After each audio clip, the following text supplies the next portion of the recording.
Magandang araw sa inyong lahat. Kami po ay isang estudyante, isang taga-Pilipinas na may malalim na interes sa iba't ibang kultura ng ating bansa.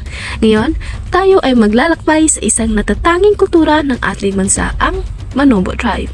Isa sa pinakamalaking grupo ng mga katutubo sa Pilipinas. Ang mga Manobo ay kilala sa kanilang koneksyon sa kalikasan, kakaibang sayaw at magkulkulay na kasuotan. Sa ating panayam, ating tunghayan ang kanilang kultura at tradisyon. Tara, samahan niyo kaming tuklasin ang kanilang nakasanayan. Magandang hapon po, ma'am. So, ako po pala si Keishel Bitinol. And ako naman po si Jasmine Vita. Maaari po ba kayong magpakilala, ma'am? Okay, tinagagala ko kayo makilala. Ako si Laura May Mandaiyas Bansi. Isa akong guro. Bagamat ako'y guro, isa rin akong 100% Ilianon Manobo. Wow. Mula sa North Cotabato, sa Carmen, Cotabato. So, ma'am, may ilan lang po kaming mga katanungan sa material at di material na kultura. So, number 1. So, ma'am, maaari po bang i-describe ang isang tradisyon na celebration o pista sa inyong kultura po? Sa tradisyon na ginagawa ng mga Manobo ay ang samayaan. Samayaan, ibig sabihin yun parang Thanksgiving o fest na kung saan doon ginaganap yung mga pagpapasalamat sa mga ani, pagpapasalamat sa mga magandang pangangatawan, pagpapasalamat sa mga biyayang ibinigay sa bawat pamilya. So, And paano po bumabati o nagpapakita ng respeto ang mga tao sa inyong kultura? okay, ang pagbabatian ay kagaya rin ng pagbabatian ng ibang lahi ng mga Bisaya, na kapag nakita mo, simple lang na pagbati ng maupian masalam kung umaga, maupian maudto pag udto, maupian marukilang paggabi. Ngunit may isang tradisyon na ngayon ay unti-unti nang nawawala, na sinasabi na ugnayan ng mga katutubo, na dati yun ang ginagawa, na nagpapakita ng respeto. Yun bang kung siguro nakakita na kayo ng isang tribo na mumunguya, yung nagmamama. Nagmamama. Akala ko dati palipas oras lang yun. Pero nung makita ko, may nag-explain sa akin na isa pala yun na tradisyon ng pakikipag-ugnayan. Na para bang kung halimbawa ikaw ay pumunta sa bahay ko, sa ating panahon ngayon, inaalok ka ng merienda, inaalok ka ng malamig na inumin, pinapakain ka. Pero sa tradisyon pala ng mga Manobo, kapag sinabi nila na halika muna dito kapatid, magmama tayo or manguya tayo. So yun pala ay isa sa paraan ng pakikipag-ugnayan at saka pagrespeto. Kapag ikaw ay kumuha din doon, nagmama ka, naglagay ka ng yung betel leaves, yung betel nut, tapos yung apog at saka ganun. Tapos ngangangain mo. Ibig sabihin doon, nagre-respeto ka sa kanilang tradisyon, and then tinatanggap mo ang kanilang kultura, pakikipag-ugnayan, at saka yun, yung parang pakikipagkaibigan, pakikipagkapwa. So, ano ang mga ilang tradisyon na sayaw o musika na natatangi sa inyong kultura po, ma'am? Meron po bang mga sayaw or ano ang ginagawa niyo pag kayo ay meron ding mga sayaw sa samayaan. May nagpapakita ng sayaw na nagpapakita ang mga galaw at saka salyo ng musika, na ang mga babay na lamang ang nakakaintindi, kasi kailangan nyo na pag-aralan nila, at saka hindi yung bawat hakbang, bawat kilos, bawat steps, yun ay nagpapakita ng mga tradisyon din. Depende kung ano ang tradisyon, may kahulugan. Pati rin yung mga damit na isusuot, bawat korte doon, bawat hugis, bawat kulay ay meron yung kahulugan. So kung nandyan lang yung yung IP uniform, pwede kong i-explain sa inyo. Yung halimbawa yung tatsulok na yung mga hugis. tatsulok. Ang ibig sabihin doon, pag nakakakita ka doon sa mga IP uniform, yun ay kalimitan sa mga indigenous people nakatira sa bulubundukin. So yung Kaya mamari yung mga tatsulok na tatsulok yun ay pwede yung bukid, pwede rin yung bubungan ng mga bahay. Oh. And then kapag naging ano na yun, ang kulay pula, nagsisimbolize yun ng kagitingan o katapangan ng tribo na hindi mo tapos kalimitan dito sa dito sa Damulog makikita dito yung kalimitang ginagamit na IP uniform o yung costume nila is halos sa pure white. So white at sa puti at saka may mga pula na mga ribiti. Nagpapakita iyon na ang mga manubo dito sa lugar na to is mapagmahal sa kapayapaan. Ano na ang meaning sa Kaya pala, hindi pala yung yung disenyo lang yung mga kulay. Meron yung kahulugan. Yung At bawat saka kulay. hindi yun basta-basta gagawin lang na ito gagawin natin ito. Dahil maganda ito. Dahil yung gagawin. dapat nakabase yun sa wika, nakabase yun sa kultura, nakabase yun sa history ng mga manobo sa isang lugar. Halimbawa dito sa Damulog, ang inilalakad ng mga IP leaders dito na ma-recognize na Dunggo Anon ang manubo dito kasi meron lang tayong 7 tribes, di ba? At ang manubo, sa manubo ay maraming uri ng manubo. Kung titingnan natin ang 2000 National Statistic Office na survey, yun ay 11 na uri ang manubo. Manubo hindi lang alone. pala yung isang grupo lang yung manubo. Maraming Marami. May Ilianon, may manubo dito sa Kitawtaw, may iba yung manubo sa Pero Damulog. ma'am, ang kultura po ba ninyo ay iisa lang or iba-iba rin? Iba-iba rin. May pagkakahalin tulad pero sa isang espesipikong lugar, meron May siyang iba't ibang- pagkakakilanlan. ganun po ba? So, ma'am, sa paniniwala at pamahalaan, anong mga pangunahing relihiyon o sistema ng paniniwala sa inyong kultura? Sa kultura o sa yung mga sinaunang katutubo talaga ay kalimitan sila ay ang langkat yung tawag sa kanilang relihiyon. Langkat. So, ibig sabihin yung langkat, naniniwala din sila sa isang Diyos na may lumikha. Naniniwala din sila ng isang Diyos na makapangyarihan. Naniniwala sila ng iisang Diyos. At bukod doon ay marami ring paniniwala ang mga katutubong ito, naniniwala sa mga espiritu na nakatira sa mga bato, sa mga ilog, sa mga puno at iba pa. Okay. Ngunit sa ganang atin sa paglipas ng panahon, nang dumating ang ating mga mananakop, lalong-lalo na yung Espanyol. Pagkatapos ng Espanyol ay ang mga Amerikano. Ang mga paniniwalang yun ay unti-unting nagbago. Bagamat may mga hanggang ngayon ay yun ay nananatili na yun ang kanilang relihiyon. Pero sagana sa amin dahil inadapt na namin yung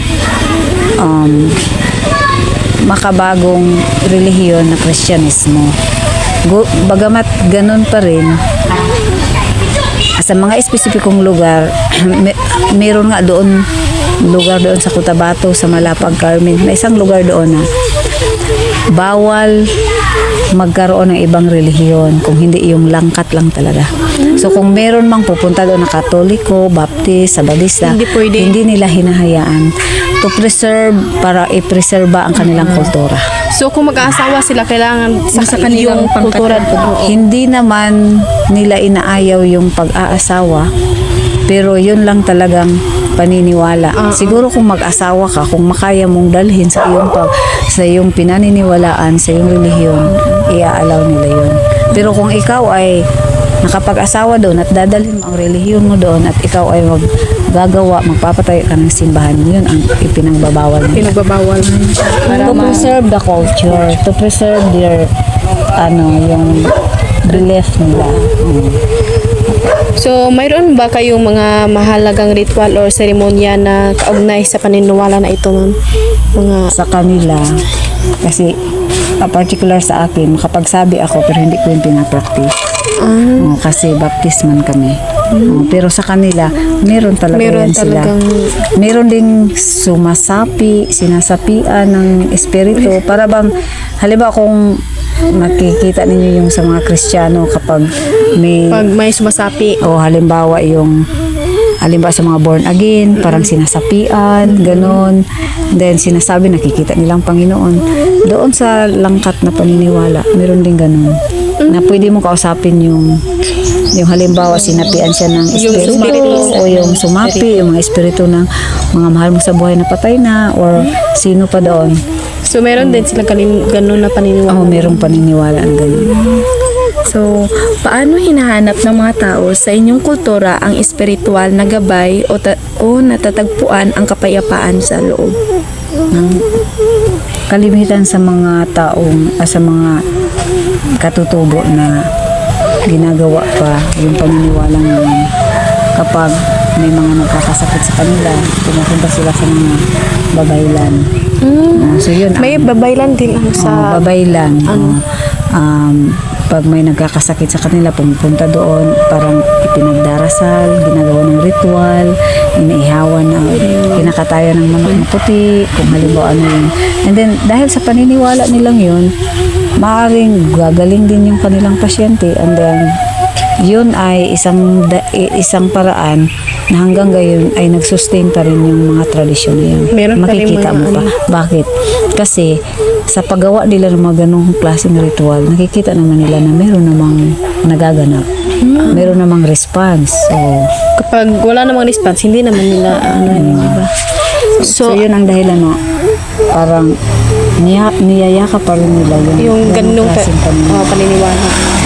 So, sa pagkain naman po, ma'am, ano ang mga ilang sikat na pagkain o sangkap sa inyong kultura po, ma'am, na hanggang pinagmamalaki nyo or kanang hanggang ngayon is ginagawa nyo pa rin or kinikilala? Okay, sa pagkain isa part pa rin ng kultura. Oo po. Okay. Ang alam ko, yung nanay ko dati, gumagawa siya ng rice wine. So, ang kanang sa inyo lang po yung kultura, yung ganyang Opo. pagkain. Yung rice wine na yun, hindi mo yun makikita. Bukod sa mga katutubo, gumagawa din yun ang Muslim doon, pero bihira lang gumagawa. So yung rice wine ay ano yun, yung kanin, nilalagyan ng apog, and then parang binabalot ng dahon, at saka pagkatapos ng 3 araw, kukunin mo yun, tapos yung parang namasa-masa na yung kanin, kasi kung titingnan yung kanin pag napapanis ganun, tapos kukunin mo yung katas niya, that is, yun ang tinatawag na rice wine. Para na siyang isang Wine. alak. Alam. Pero nakakaano po ba yun? May tama po ba yun pag iniinom po, ma'am? Yung tiyan mo, pag umiinom kayo, para ka rin siguro umiinom, hindi ko rin naranasan masyado ng malasing, pero parang umiinit ang tiyan mo. And then that is medicinal wine. Medicinal. Kasi gawa sa sa rice, di ba? At saka isa pang may pagmamalaki ng mga katutubo kung pagkain ng pag-uusapan, ay makikita mo sa mga festival, sa mga samayaan, kapag sila ang gumagawa ng fiesta, ang kanin ay binabalot yan ng dahon ng saging. So babalutin yan doon. Bakit binabalot? Yun ang tradisyon. Ibabalot yan. Minsan may ulam na doon. Kung may patil sa Muslim na binibili sa mga kantin, sa amin naman, kapag may mga handaan, yung mga kanin na balot na yan. Binabalot. Sa mga malaking handaan, ganun talaga yun. Sa samayaan, lalong-lalo na sa mga festivals na samayaan, binabalot yun. At saka yung pagkain na yun, yung bahagi ng manok, makikita mo yung halimbawa yung manok, adobong manok, ilalagay doon. Tapos hindi mo alam, nakalagay yan doon sa malaking paglalagyan, and then kukuha ka. And then bawat bahagi pala ng manok doon ay mayroong kahulugan. Kasi minsan, Kung ano yung kukunin mo, may minsan sumali ako ng samayaan sa Anggaan. That is 2017 o 2016, and then yung nakuha ko na balot, ang nakalagay na ulam ay pakpak ng manok. Pakpak ng manok. Tapos pag ulo daw ng manok, ang ibig sabihin, maghahari ka, parang maghari-harian ka. Ako naman, nakakuha ako ng pakpak ng manok. So sabi ko nang makuha ko, ngayong taon na to, makakalipad ako. Sabi ko, makakasakay ako ng eroplano. At di naman yun ang first time na pumunta ako sa Manila, nakasakay ako ng eroplano. So natupad talaga, ma'am. Natupad. Ganun pala yun, no? Hindi ko lang, baka nagka-coincidence, pero yun ang interpretation ko sa akin. Tapos kung halimbawa daw, ang nakuha mo naman ay yung paa ng manok, maghihikahos ka sa taon na yun. Parang ganun. Maghihikahos, yung maghihirap. Kasi parang manok na kanang tumutukan yung kahig. isang kahig, isang tuka. Pero ma'am, ikaw po ba mismo ang pipili sa party na iyon? Pero hindi mo alam kasi nabalot yun. Nakabalot Kung ano lang yung makukuha mo, yun na yung Kaya hindi mo alam kung anong ibig sabihin, kung ano ginawa. So, dito na po tayo, ma'am, sa sining at panitikan. Ano ang ilang mga tradisyonal na anyo ng sining o mga kasanayan sa inyong kultura? Sa sining, may ugnay natin ang unahin ko muna ang panitikan. Pag sinabi kasi natin panitikan, yung mga kwento na naisulat sa aming kultura. At yun ay napakaraming mga panitikan. Ang problema, iilan lang yung naisulat o naisatitik. Ay ang sining ng mga paggawa ng mga basket kagaya nito. So may mga kahulugan din po ba ito, ma'am? Hindi ko alam. Ito, ang kalimitan ito, ang alam ko lang ay meron siyang, ito yung ginagamit na paglalagyan ng mga mama dati. So this is all purpose na paglalagyan, organizer na sa ibang katutubo, yung mga taal talaga, bawat disenyo nito ay may kahulugan. Pero kagaya ng paggawa ng damit, paggawa ng mga Ganito ba, ma'am? Mayroon din bang kahulugan ang meron.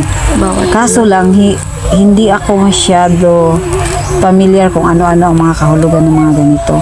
Pero sa kulay ay pwede kong ma-explain. Base pa rin sa mga kulay na kinasanayan natin o sa ating makabagong panahon. Kasi ngayon, moderno ka na kasi, kaya ngayon, di ba, sa imbis na pula lang yun at itim at puti yung palagi natin nakikita dahil sa pagbabago ng mayroon ng iba't ibang kulay at mayroon namang mga kahulugan din na po, di ba, ma'am? Kahit So, ito halimbawa yung kultura. Marami itong may tuturing natin ito na isa ito sa mga bunga ng masining na mga gawain ng mga katutubo. Kasi kung hindi ka masining, hindi ka makakagawa ng ganitong disenyo. Unless kung igagawan mo muna siya ng papel. At Pero meron iguguhit mo para kang meron akong kakilala na gumagawa nito na napakahusay niya. So, ibig sabihin, May talento talaga siya. Ang sining ay talaga. nalinang talaga sa kanya yung paggawa ng mga ganito. Ito pwede ito double purpose. Pwede itong dito sa neck, and then pwede rin gawin mong headdress. Headdress. So, depende sa okasyon na Dadaluhan mo. dadaluhan mo. Pero yung mga taal na manubo, kasi naka-concentrate tayo sa manubo, ang headdress ay hindi masyado. Ito lang at saka yung maraming dito ilalagay. And then merong dito at saka sa paa. Yung gumagamit ng headdress ay yung mga talaandig. Sa Bukidnon. Sa Bukidnon. At saka Muslim.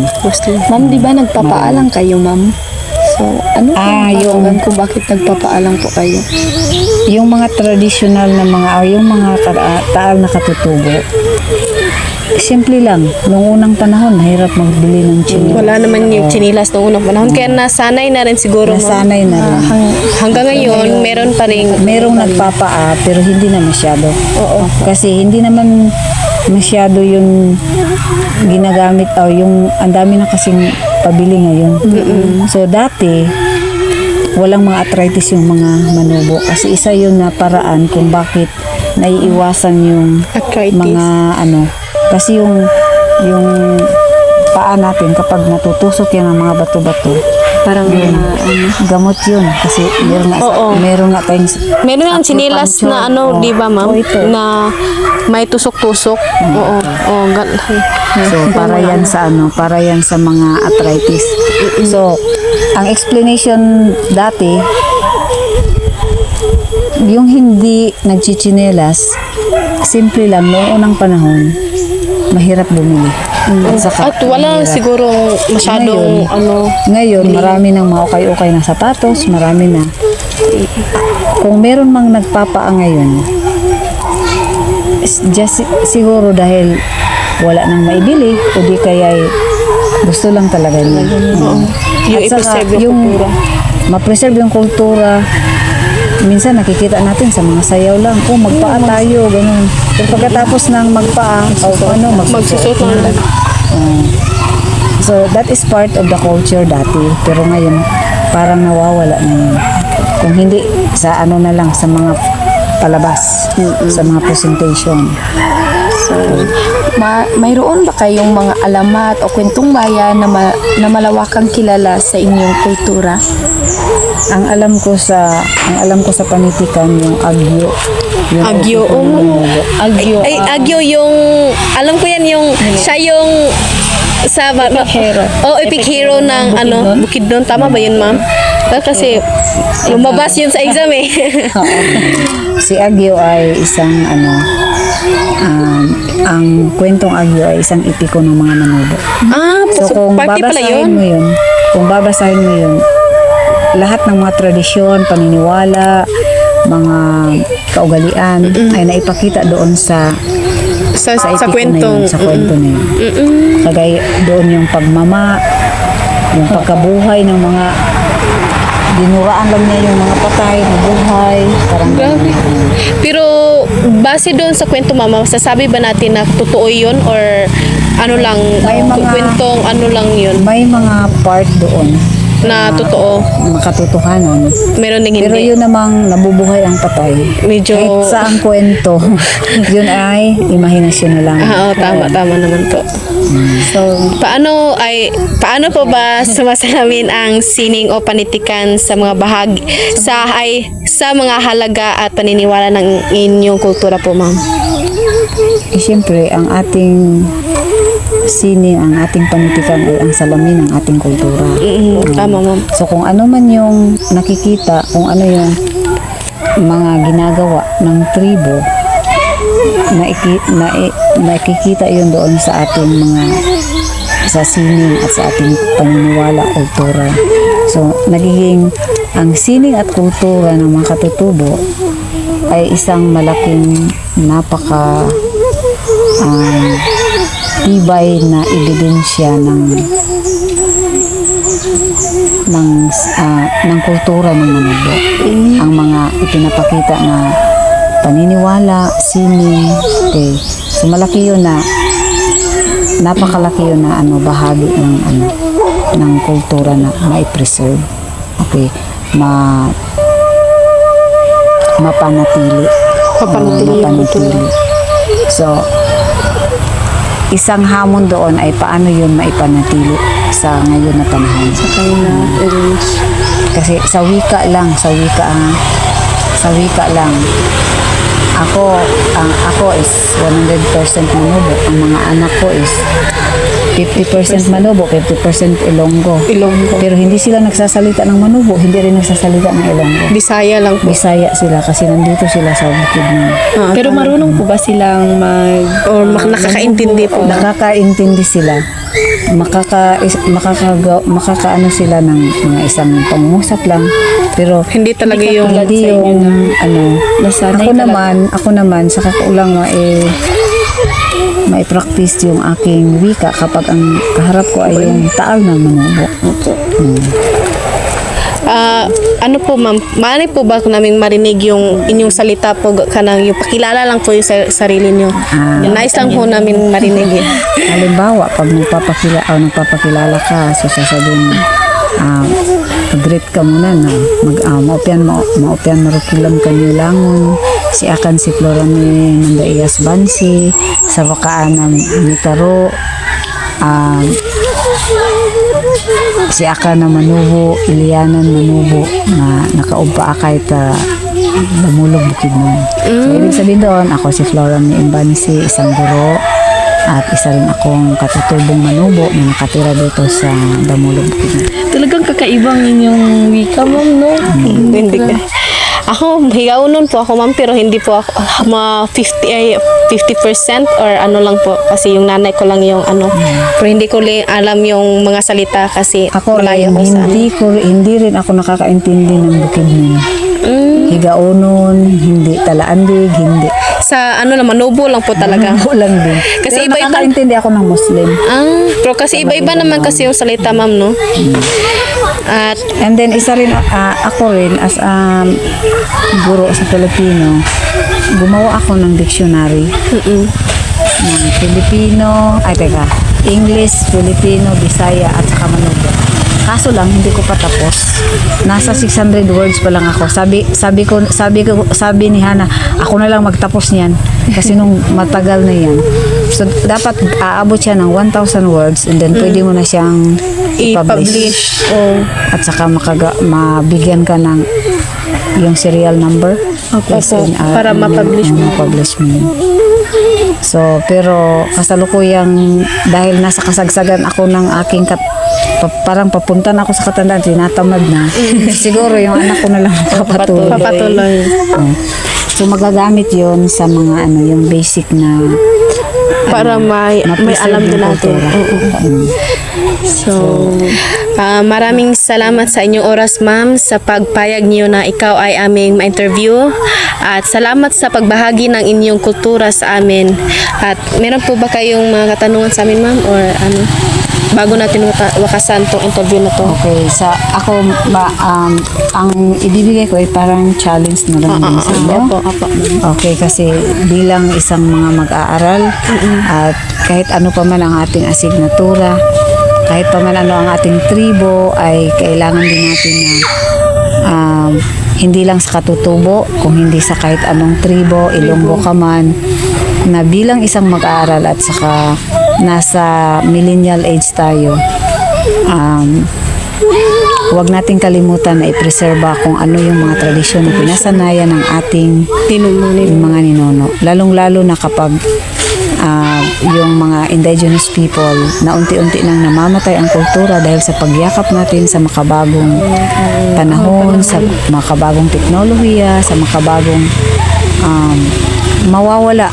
Lalong-lalo na yung wika, posible na mawawala dahil sa nagsulputan na ang iba't ibang variety ng wika, na ang ating mga sarili, ang ating mga wika na kinagisngan ay unti-unti na. So, it's a challenge na maging kaakibat kayo, maging bahagi kayo sa pag-preserve ng ating kultura. At ma'am, Maraming salamat din sa inyo. Ikinagagalak ko na ako ay maging bahagi sa inyong tanong. thank you po. Thank you po. Salamat po, ma'am. Salamat ulit, ma'am. At sa sinabi niyo po, ma'am, marami po kaming natutunan sa inyong kultura at nais po naming isa-isip at isa-dibdib yung mga sinabi niyo po na pag-preserve ng iba't ibang kultura at also na rin po yung pagrespeto sa iba't ibang kultura naman po. At ma'am, sana po ay tanggapin niyo itong kunting halaga na nagpapakita ng respeto sa inyong kultura. Thank you po, ma'am. Ang puso ko itong tatanggapin bilang bahagi ng aming kultura. Thank you po, ma'am. Welcome.